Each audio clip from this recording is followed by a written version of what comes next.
Hello, everyone. This is Stephen Howard, Director of Policy and Outreach at the American Task Force on Lebanon. And today we are speaking with Tallal Turfe, who is a board member with ATFL.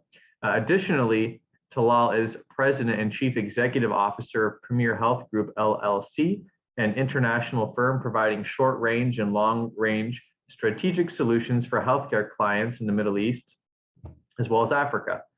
For over 30 years, Tallal has been a part-time professor at several universities, such as the University of Michigan at Dearborn, Wayne State University, as well as Eastern Michigan University and Central Michigan University, and also the University of Windsor in Canada. A prolific writer, he has published several marketing and finance articles in leading business journals, as well as 7 books on Islam.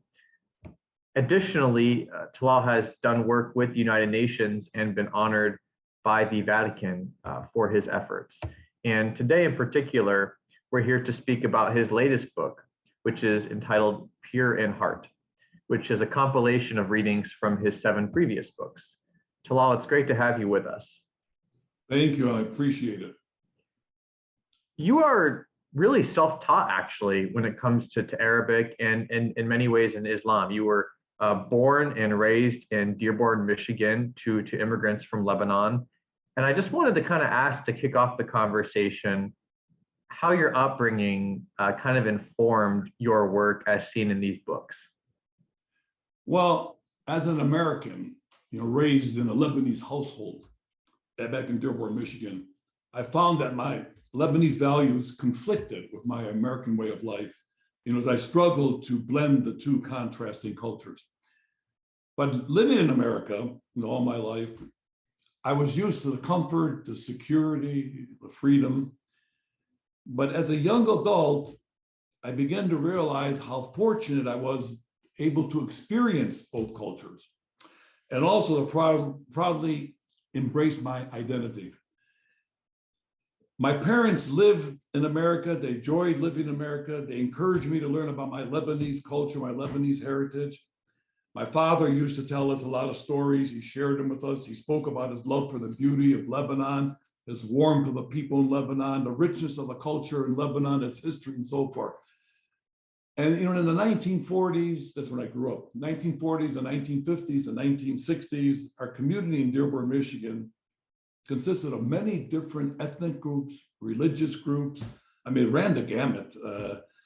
However, during that period of time, as we got more to the 50s and 60s and the 70s, the number of Lebanese immigrants to America rose significantly. So I was able to blend with the recent immigrants or further cement my Lebanese heritage. And in addition, as your question, in addition to to learning the Arabic language, becoming well versed in Islamic theology, I had at the same time a strong passion for humanitarian work. This is really what defines me, the humanitarian work. And the passion was of putting my heart, my mind, my body, my soul into helping others. In essence, my passion was to pursue the American dream while serving others. To pursue the American dream while serving others. So growing up in Dearborn, I witnessed that many immigrants were unable to land jobs. They were not literate. They didn't have the English language. And I was interconnected at that time with corporate America, particularly the automotive industry. So over the 60-year period, I was able to find gainful employment for thousands of immigrants, and literally thousands of them, not just Lebanese, but also Middle Eastern, Asian, African-American, and so forth. What I loved to do was to help those in need, and I did it with a deep-rooted passion, and I never charged a fee for my work, my services. It was all for free. That is an incredible legacy that you have. And I wanted to push a little bit on what really drove you to begin writing about faith, because this is your 8th book, I believe, on Islam. Right. What really started it all? Well, relative to faith, faith is important. It's an element that connects us with God. Faith is greater than an impression in our minds. It's more than words. It's an action that is demonstrated in our daily lives. through our ability to trust with what God has promised and what God has already fulfilled to us. God lets us focus on ourselves, our spiritual needs, our psychological needs. For me, faith is the lens through which I see the world. When I began, or why I began writing on faith of Islam, was to enlighten Americans about the true nature of Islam. You know, there's been a great deal of misconceptions about Islam, particularly Islamophobia, which has heightened these misconceptions. For the most part, my books center on the moral virtues, and I illustrate how these virtues are common across the traditional faiths of Judaism, Christianity, and Islam, which are the Abrahamic religions. There are many shared beliefs between these three faiths. These shared beliefs, these customs, traditions include the importance of prayer, celebrations, charity, cleanliness, and pilgrimage. So I think that pretty much gets to why I have this deep-rooted thing in faith and why I begin to write my books. Well, when I was looking at the many subjects that you've written about, some of your books, such as Children of Abraham and Imam Ali, The Straight Path, focus a lot on kind of interfaith work and intra-faith work, right? You're looking at building bridges between people who have, to some extent, some differences. But then some of your other works, you know, you've talked about like patience in Islam, for example, or energy in Islam, which seem from the onset a bit more theoretical. So can you kind of talk about how your latest book bridges together these two different types of writing that you undertake? Yeah, the book that you alluded to, entitled Awaken the Pure Heart, incorporates abstract themes of intellect, such as emotional intelligence, physical intelligence, mental intelligence, spiritual intelligence. It explores the dynamics of the pure heart relative to thinking, feeling, choosing, the virtues of the pure, contented heart, such as remembrance, patience, devotion, humility, and honesty. Themes of the pure heart abound relative to empathy, patience, ethics, and comfort. You know, life is complicated. How do I get a pure heart and keep it? Why is it important to have a pure heart and a clean heart? Now, these questions were discussed in the context of experiencing God's presence, becoming holy, remaining focused in life, and guarding and protecting our relationship with God. You know, even in our Declaration of Independence, we allude to the inalienable rights of life, liberty, and the pursuit of happiness. I think Thomas Jefferson struck out on a pursuit of happiness, and I'll tell you why. Happiness is a short-term pleasure. We're happy today, we're miserable tomorrow, or miserable the next day. Maybe our founding fathers being happy was to go out lynching somebody or executing somebody, and then they became unhappy again. I think what Thomas Jefferson may have been thought, maybe it's life, liberty, and the pursuit of contentment, because contentment is long-term satisfaction. You can be rich, you can be poor, you can be healthy, you can be ill, you can be literate, illiterate, but you're content. You're content with life. And you find this, particularly with the Amish people or the Mennonites, you know, they're very, very content. So in my book, Awaken the Pure Heart, there are several verses in the Quran that disclose that the heart does, in fact, have the capability to think, to store thoughts, to feel, and to interact with the brain in controlling the thinking process. Previously, we have been led to believe that scientists only focused on the heart's responses to the brain's commands. Now, scientific research has disclosed that communication between the heart and brain is dynamic and it's ongoing. Each organ, whether the heart or the brain, engages in a two-way dialogue, constantly influencing each other. Scientists in the field of neurocardiology has discovered that the heart possesses its own intrinsic nervous system, a network of nerves so functionally sophisticated as to earn the description of a heart brain. So in my book, the heart communicates information to the brain throughout the body by way of electromagnetic field interactions, And the heart's magnetic component is about 500 times stronger than the brain's magnetic field. Now, there's a company in Boulder Creek, California, called the Heart Math Institute, who has researched and developed reliable, scientifically based tools regarding the heart. For example, they found that the heart is in constant communication with the brain, and both the heart and brain receive and respond to information about a future event before that event actually happens. The heart makes many of its own decisions. The heart starts beating in the unborn fetus before the brain has been born, a process we call autorhythmic. Average heart beats 110,000 times a day, that's 40 million times a year. Heart produces enough power in 1 hour to lift 2,000 pounds 3 feet off the ground. The source of the heartbeat is in the heart, not in the brain. The electrical impulse of the heart is 40 to 60 times stronger than that of the brain. The heart sends information to the brain than the brain does to the heart. The heart's vascular system is about 60,000 miles long, and it can wrap around the earth twice.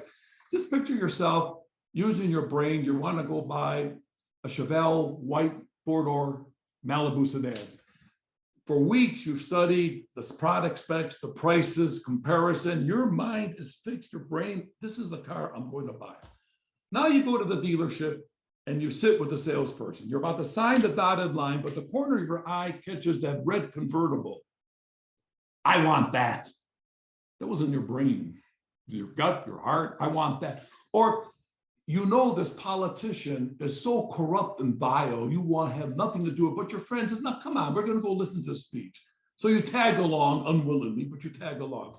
You listen to his compassionate, passionate speech, it overwhelms you that you say, I'm going to vote for him. That wasn't your brain. You see, or when you go down to the polls and you see these signs. So that's it. So that's the Awaken the Pure Heart, the essence of what it does. And it shows how the brain actually has a dominant role. So if the brain dies, you're dead. If the brain dies, you're not dead. But if the heart dies, you're dead. So the heart is overwhelming. So that's basically my book on Awaken the Pure Heart. I wanted to kind of build on that a little bit and connect it more with some of your sort of pragmatic efforts to promote peace between people of different faiths. I know you've done work at the UN, for example, and we know that building bridges between people of different faiths is obviously incredibly important for a country like Lebanon. So I wanted just to kind of hear from you the importance of why people in countries like Lebanon should read books such as yours and really understand the commonalities between their different traditions. Right. You know, there are significant similarities between the Abrahamic faiths. For example, they share Prophet Abraham in their lineages, and more than half the people in the world identify themselves as members of the Abrahamic faiths. The Abrahamic faiths are monotheistic. The belief in one God, they have Semitic origins. Abraham made a covenant with God, and his descendants are known as the children of Abraham. Jews, Christians, and Muslims have a great deal in common regarding the philosophy, the traditions, the biblical stories, the personages, the family values, as well as a shared legacy. The most important connection are monotheism, which is that we all believe and worship the same God. However, the major threats facing Judaism, Christianity, and Islam are primarily from adherents within these faiths, and less frequently from believers from other religions. And among these threats are a lack of understanding of one's own faith, complacency, ignorance, intolerance, impatience, immorality, and even altering the meaning and intent of the divine revelations. So, Stephen, what we do, we witness religious zealots attack the religious beliefs of others. These extremists either do not understand what they read in their own scriptures, or they just want to attack someone because they are of another faith. They are indeed ignorant about their own ignorance. To bring the followers of these three Abrahamic faiths all together, we need to promote peace and tolerance for each other's point of view. However, this requires a mutual understanding of the similarities that bind us together as we build bridges across religious and cultural differences to foster a deeper sense of unity. We can strengthen our relationships by listening and empathizing with each other, rather than assuming we understand other people's lives. Moreover, the challenges we face is coming to grips with the current confusion and disarray in society. You know, the golden rule, that's an ethical code that states one should treat others as they would like to be treated, applies to all three faiths. People should take the time to comprehend the scriptures and follow its doctrines and principles. It is vital to engage in interfaith dialogue across America, in Lebanon, and throughout the world so that Jews, Christians, and Muslims can share, collaborate, and understand each other. Equality among the faiths is a driving force behind reconciliation and diversity. Lebanon has a unique tradition of religious diversity, and the Lebanese people must protect and preserve it. People largely practice religion freely in Lebanon, and no religious persecution is taking place in the country. Lebanon has successfully managed to keep the society together across religious boundaries and to build resilience against the virus of religious extremism. The most striking feature of Lebanon is its tradition of religious pluralism, which makes the country unique, in particular in the Middle East, but also beyond this region. There seems to be broad agreement in the Lebanese society that the diversity of religions and beliefs deserves to be cherished, defended, and further developed. As we prepare to wrap things up, Tallal, I wanted just to give you an opportunity to speak a little bit more about Awaken the Pure in Heart. Why did you decide to produce an eighth book that brought together some of your writings from the other seven? Yeah, first of all, the reason for writing all these books was, again, to put Islam in a positive frame. And when I wrote my first book on patience in Islam, I created theory. And, patience comes from the word in Arabic, sabr. Sabr is an Arabic word that means not only patience, but endurance, perseverance, constancy. And patience, actually, the greatest virtue is not love. Love is a great virtue, but not maybe among the 5 or 6 greatest virtues. The greatest virtue would be remembrance, the dhikr. Why? How can one love if one doesn't remember to love? How can one worship God if you don't remember to worship God? How can one pray, fast, give the charity if one doesn't remember? So remembrance is a spark plug that initiates virtues like love and kindness and tolerance. And the spark plug that initiates remembrance is the sabr, which we call patience. But it's not a reactive, passive patience. It's a proactive patience. You know, if you're walking down the street and you see a poor person, he's asking for help, you put your hand in your pocket, you take whatever it is, you give to him, and you almost run away because you don't want to hear thank you. That's the that is the self-actualization of patience, is you're not waiting to hear a thank you. You're doing it because it's right to do.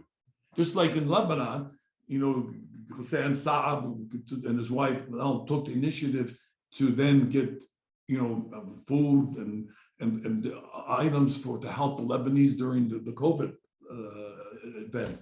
And that's the patient. That's the thing. They did it out of their heart. They did it because it was the right thing to do. And of course, other people followed up with it. So then it moves on to the book of unity in Islam. We find conflicts between Catholics, Protestants, Orthodox, Jewish Orthodox, conservatives, and Reform liberals, Muslim Sunnis and Shiites. How are we going to bring these together? So, how would I bring Sunnis and Shias together? This fragmentation is the same rationale that's used for the other faiths. What is the cause? The underlying cause is something we call the difference between Jahl Basit and Jahl Murakkab. Jahl Basit is a simple ignorance. One says, I'm open, please teach me. I'm open, I want to learn, have knowledge. But the Jahl Murakkab is a compound, closed-minded, complex ignorance, and one thinks he knows, but he doesn't know because he's ignorant that he's ignorant of his ignorance. And that's where we find the conflicts and the fragmentation in either of the faiths. And then I get, of course, the children, the energy, and the whole energy of Islam. This is not energy, the oil fields or things. This is, or electricity. This is energy that gets you not only the physical and the mental, but also the spiritual energy. And I relate to that. And then it gets the children of Abraham. And then we've talked a little bit about that. And then I get into the whole aspect of doing the virtues of remembrance, the dhikr of God, and also the qalb salim, awaken the pure heart, the pure contented heart. But I think if people follow these virtues, rather than getting way out of line, that they become khuruj sarih on the deen, they become outside the boundaries of what faith teaches us. I mean, even when you look at Judaism, Christian, Islam, they're all in complete agreement on Sodom and Gomorrah. God obliterated for the sexual deviation. Yet we find movement towards sexual orientation that goes in conflict with the three scriptures. So that's when you look at children of Abraham, it shows, well, then you say to yourself, are they really, say, Christians or Jews or Muslims? They may not, they may be what we call deists. Thomas Paine came to the concept of deism. Deism is you believe there's a God, but forget the prophets, forget the books, and so forth.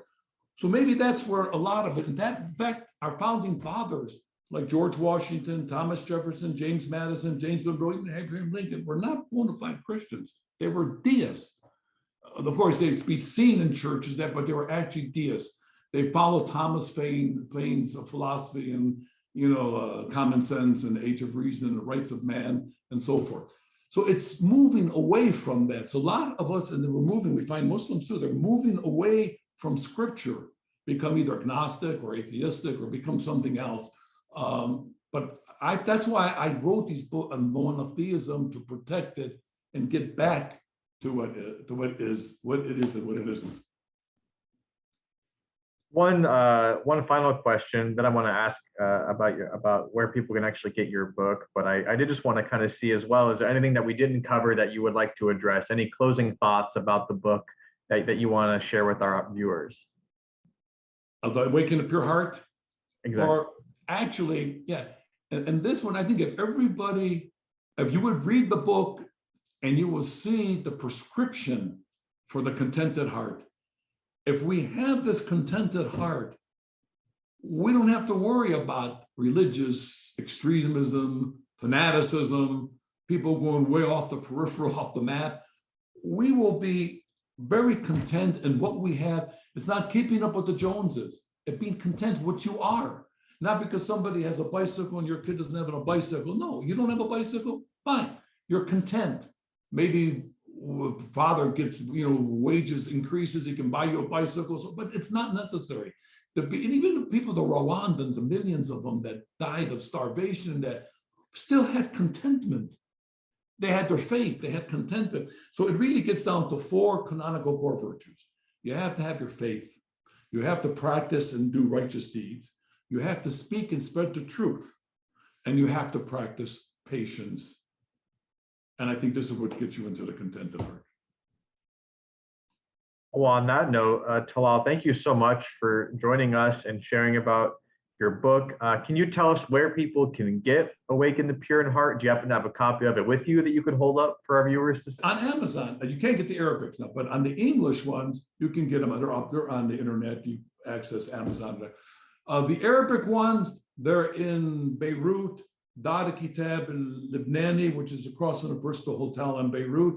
If anybody who's listening to this, the dilemma, they can go there and they can get Dr. May Hassan Al-Zain, the owner, and she'll get you the books. Absolutely. So Awaken the Pure Heart is available wherever books are sold in the US and Lebanon. Tallal, thank you so much. And thank you for having me. God bless America, and God bless ATFL. Amen. And Lebanon. Thank you. Thank you very much.